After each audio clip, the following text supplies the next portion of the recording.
Good morning. So today's topic is motivation. So starting with motivation, what is motivation? Why it is necessity? What is the significance? Types of motivations and theories of motivation. We will do in this chapter. Every management tries to coordinate various factors of production in such a way that their contribution is maximum in achieving the organization goal.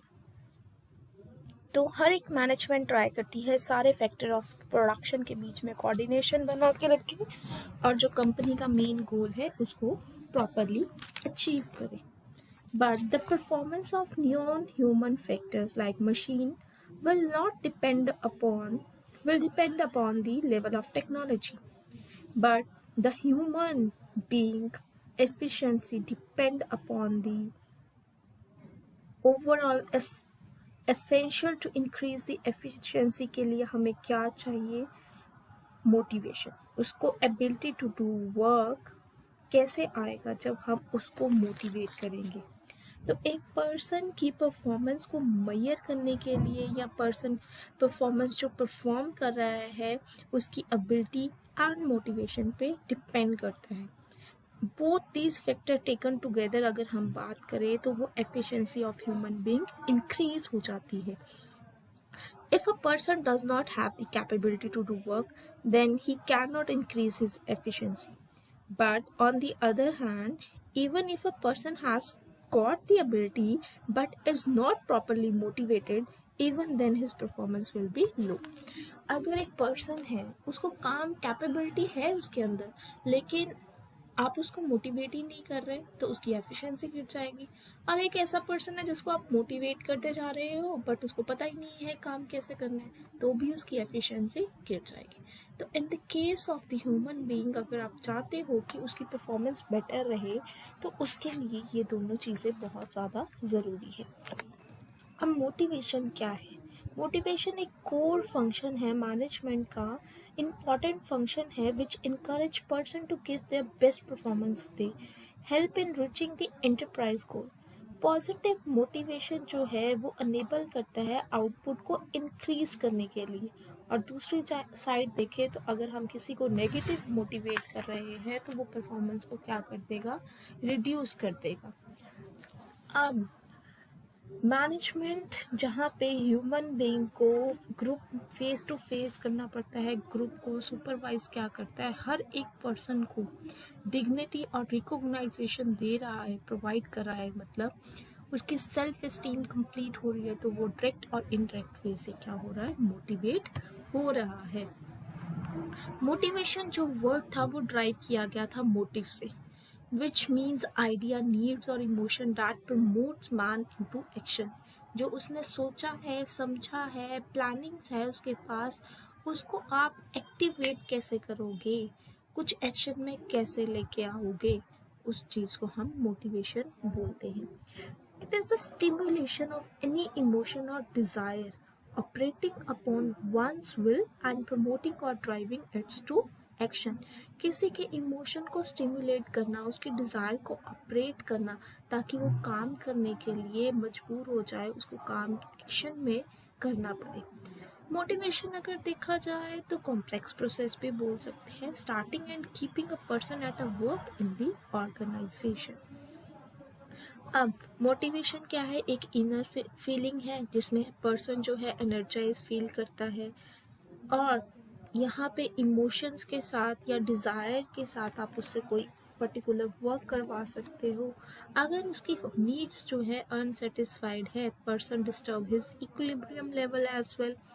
Person की unsatisfied need को, conditioning को हमें कुछ positive way से उसको motivate करके हम energy को इंक्रीज कर सकते हैं. अब दो टाइप की मोटिवेशन होती है. सबसे पहले एक रहती है हमारी पॉजिटिव मोटिवेशन, एक रहती है हमारी नेगेटिव मोटिवेशन. ये बहुत सारे फैक्टर्स के ऊपर डिपेंड करती है. पॉजिटिव मोटिवेशन को हम इंसेंटिव मोटिवेशन भी बोलते हैं, बिकॉज ये रिवॉर्ड पे डिपेंड करती है। जब वर्कर्स को हम ऑफर करते हैं इंसेंटिव्स बिकॉज उसने डिजायर्ड गोल्स जो है अचीव कर लिए।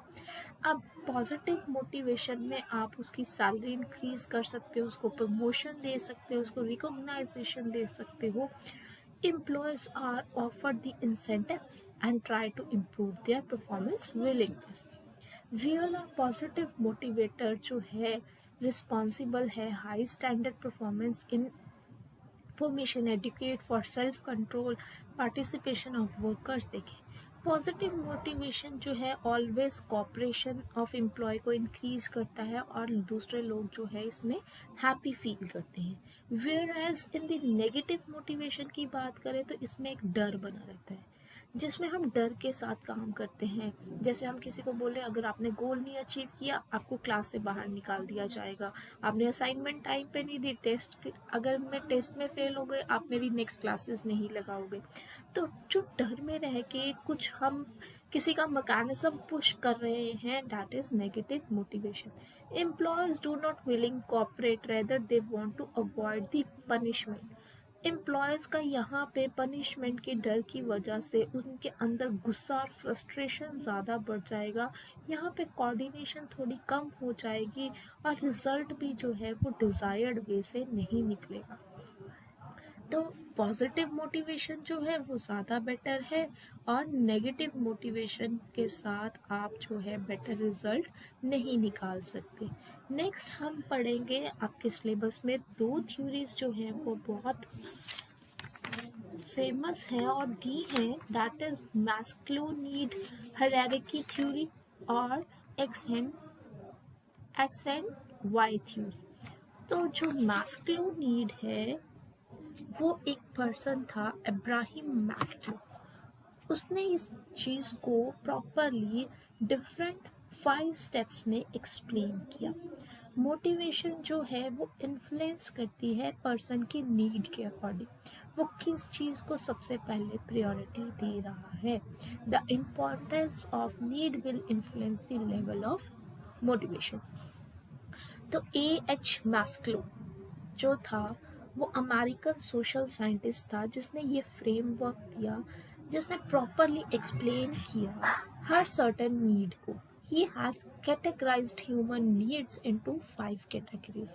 He is of the opinion that person try to achieve first category first, then moves to on next and so on. तो सबसे पहले जो उसकी नीड है, फर्स्ट स्टेप है, that is psychological need. Psychological यहाँ पे साइकोलॉजिकल नहीं, फिजियोलॉजिकल नीड्स। फिजियोलॉजिकल नीड्स यहाँ पे बहुत ज़्यादा असेंशियल है, that is survival and maintenance of body के लिए। सबसे पहले किसी के पास रोटी, कपड़ा, मकान, पीने के लिए पानी, रेस्ट करने के लिए उसका घर, शेल्टर हो, तो वो पर्सन की फर्स्ट नीड है। अगर आप उसको पैसा दे जा रहे हो लेकिन उसकी ज़रूरतें पूरी नहीं हो रही तो उसकी फिजियोलॉजिकल नीड्स जो है वो पूरी नहीं होंगी। अगर आप किसी पर्सन को रिवॉर्ड में रिकॉग्नाइजेशन चाहिए, आप उसको पैसा दे रहे हो तो वो खुश नहीं होगा। अब बच्चे को क्लास में अच्छे मार्क्स आने पे मैं उसको रिवॉर्ड देना चाहती हूँ, तो रिवॉर्ड में मैं उसको अप्रिसिएशन नहीं दे रही, मैं उसकी प्रेज नहीं कर रही क्लास में, और क्लास से बाहर आके उससे पैसे दे रही हूँ, वो बच्चा उस चीज़ से खुश नहीं होगा।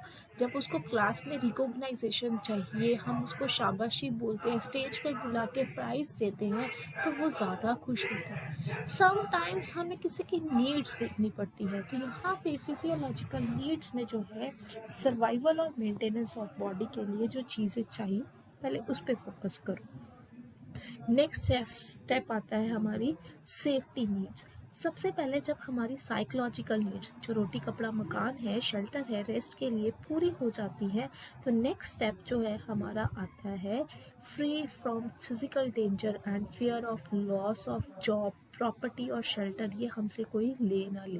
तो यहाँ पे आपने उसको सेफ्टी प्रोवाइड करनी है। One would like to be free from economic worries like loss of job, sickness, old pension etcetera.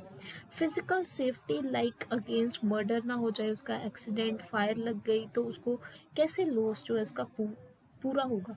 Physical and economic need act as the motivator upon the time they are not properly met. तो सबसे पहले उसको fear of loss of job है, उसको company से कभी भी निकाल दिया जाएगा, या उसको प्रॉपर्टी या शेल्टर, ये है फिजिकल डेंजर। और इकोनॉमिक में क्या है, loss of job, sickness, old age pension, ये सारी नीड्स उसकी फुलफिल हो जाएंगी अगर उसको पता है मेरी पेंशन लग जाएगी, सरकमस्टांसिस में मेरे को किसी और की अनएम्प्लॉयमेंट फेस नहीं करनी पड़ेगी। एडमिनिस्ट्रेशन कुछ पॉलिसीज ऐसी हैं जो कि मुझे सेफ्टी प्रोवाइड कर रही हैं, मेरे लिए इंश्योरेंस प्लान्स हैं, तो वो क्या करेगा, सेफ फील करेगा। नेक्स्ट आ जाता है बिलोंगिंगनेस एंड लव नीड्स, जिसको कि हम सोशल नीड्स भी बोलते हैं। Since people are human being they need to belong to be accepted by other, हमें कोई एक्सेप्ट करे, कोई डोमिनेट ना करे। People being will strike to have meaningful association with others. In organisation workers में form informal group for exchanging of ideas. हम जहाँ पे काम करते हैं कई बार हम वहाँ पे इनफॉर्मल ग्रुप्स भी बना लेते हैं, जो हम एक दूसरे को सुपरवाइज करते हैं, किसी को आइडियाज़ बताते हैं, एक दूसरे को इनकरेज करते हैं। यहाँ पे किसी को इरिटेट नहीं करना, तो जहाँ पे कि हम दूसरे पर्सन के साथ बिलोंगिंगनेस और लव फील करें, ये थी उसकी third need. Fourth need is esteem need और ईगो नीड भी बोल सकते हैं। जब किसी को सेल्फ रिस्पेक्ट चाहिए, उसके अंदर यूनिकनेस की फीलिंग हो, रिकॉग्नाइजेशन हो, कॉन्फिडेंट फील करे, ये सारी चीज़ें, self respect, self confidence, feeling of being unique और recognisation, the satisfaction of these need bring confidence. इससे क्या आएगा, अगर किसी को रिकॉग्नाइजेशन मिल रही है, वो कॉन्फिडेंट फील करेगा, उसको लगेगा कि मेरी जो प्रेस्टीज है वो आज इंक्रीज हो गई, मेरे हाथों में कुछ पावर है। Some of social problem have their roots in the unfulfilment of these need. अगर उसके अंदर ये चीज़ें नहीं हैं, आपका फ्रेंड आया, आपने उसको घर पे सबके साथ नहीं मिलाया, तो वो इग्नोरेंट फील करेगा। तो सबसे पहले जब भी कोई आपसे मिलने के लिए आया, उसको अपनी फैमिली से भी रिकॉग्नाइज कराओ ताकि उसको खुशी मिले। तो ये नीड्स बहुत ज़्यादा ज़रूरी है, एक ऑर्गेनाइजेशन में भी और एक इनफॉर्मल ग्रुप में भी। नेक्स्ट फिफ्थ पॉइंट आ जाता है हमारा सेल्फ फुलफिलमेंट या सेल्फ एक्चुअलाइजेशन नीड्स। अब सारी चीज़ें हमारी पूरी हो गई, अब he tries to do whatever he can and has a sort self development की कोशिश करते हैं। अब उसको सारी चीज़ें मिल गई, लेकिन अब वो अपनी ज़रूरतों के साथ साथ कंपनी की ज़रूरतें भी देख रहा है। This refer the need which help an individual to develop has potential. अब उसको अपनी पोटेंशियल, अपनी स्किल्स के ऊपर वर्क करना है, जो उसकी कैपेबिलिटी हिडन है उसको बाहर निकाल के लेके आना है, सोसाइटी में लेके आना है, सोसाइटी के लिए कुछ अच्छा करना चाहता है। That is actualisation needs. Maslow ने ये नीड्स जो है प्रायोरिटी के अकॉर्डिंग, स्टेप बाय स्टेप के अकॉर्डिंग डिफाइन की। अब इंडिविजुअल स्पेंड करता है money from one need to another. When one need is needed is satisfied then the other becomes the motivator। एक चीज़ पूरी हो जाती है तो हम, जैसे आपके पास कपड़ा भी है, अच्छा पहनने को, खाना भी है, रहने को घर भी है, तो थोड़ा सा आप कॉन्फिडेंट फील करते हो, सोसाइटी में आपको लगता है स्टेटस है। तो इस तरीके से जब एक चीज़ पूरी होती है तो आप दूसरी चीज़ों के लिए खुद को, अपने आप को मोटिवेट करना शुरू कर देते हो। All the needs are interdependent. It is not necessary that only one need is satisfied at the one time। ज़रूरी नहीं है कि ये पांचों में से कोई एक चीज़ पहले पूरी हो और फिर बाद में बाकी सब। आप इनको साइड बाय साइड भी मूव ऑन कर सकते हो। When the peak of need passes, then it causes to be a motivator। तो यहाँ पे बहुत सारे रिसर्चर्स जो थे, उन्होंने इसके ऊपर वर्क किया, उन्होंने इस चीज़ की वैलिडिटी चेक की कि ये प्रॉपरली वर्क कर रही है या नहीं कर रही। तो यहाँ पे जो रिजल्ट आया कि उन्होंने बोला कि हायरार्की नीड भी जो है वो डिफरेंट इंडिविजुअल के अकॉर्डिंग डिफरेंट है। यहाँ पे हमारी own pattern of need satisfaction, some people try to self actualising की फील करते हैं, अदर लोअर नीड्स रखते हैं, तो सबकी नीड्स भी सेम नहीं है। यहाँ पे ये थ्योरी आपकी कंप्लीट हुई। नेक्स्ट लेक्चर में हम एक्स एंड वाई थ्योरी करेंगे। Thank you.